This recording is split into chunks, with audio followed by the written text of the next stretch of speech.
requiring ID is because it's a state photo ID law. Because it's a law and it's not. It's the state law, and our job is to, run the elections by state code. So. But don't you think that it's against my constitutional rights to deny me to vote without, even though I'm a U.S. citizen and I have the right to vote?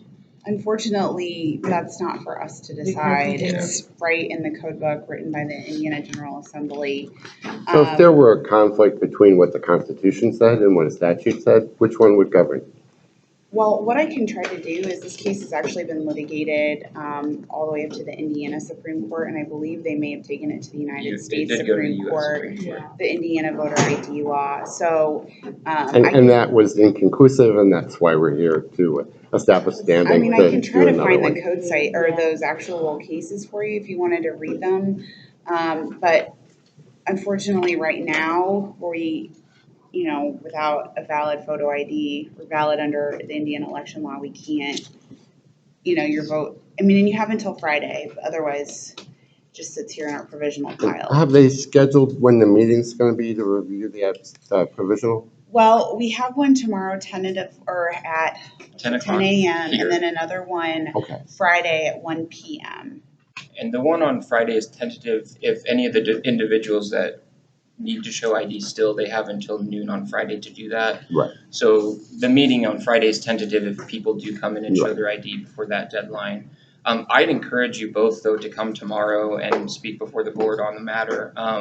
Again, it's something that we run into every election, and like I said, regardless of our personal feelings on it, we have to. Our whole job is outlined by that book, and so that's what we have to go by. And this is just election code. This isn't even the whole code. Like, this is just election code. And this 311.8-25.1, this whole section is the very first part. It says, except as provided under subsection E, a voter who desires to vote an official ballot at an election shall provide proof of identification. And then it goes through all of it. So, I mean, you're happy to, if you want to sit and read this, or we can make a photocopy. Yeah, go ahead and make a photocopy. I'd like to see that. Sure. Yeah. And then this is all, this whole guide, which one is this? Administrator's Manual. This is all on the state website. Yeah. So if you wanted to go read it again or look at this, this is all on the state election division website. And it's more just like a bullet point version of the code. So. Okay. So you're having a meeting tomorrow at 10 a.m. here. 10 a.m. Yes.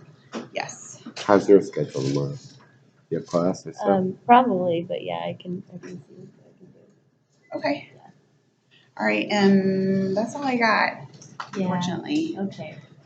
And then the BMV, I don't know, Heather, did you tell her, do they provide free ID for voting for everybody? Or is it just? It's supposed to, if you tell them it's for voting purposes, they're not supposed to charge you. It's supposed to be just a state ID card, not a driver's license. Okay, and well, in order to get that, do you need to provide proof of address? Well, that's again, the issue with the photo ID law is obtaining that photo ID. Again, those are BMV requirements, so.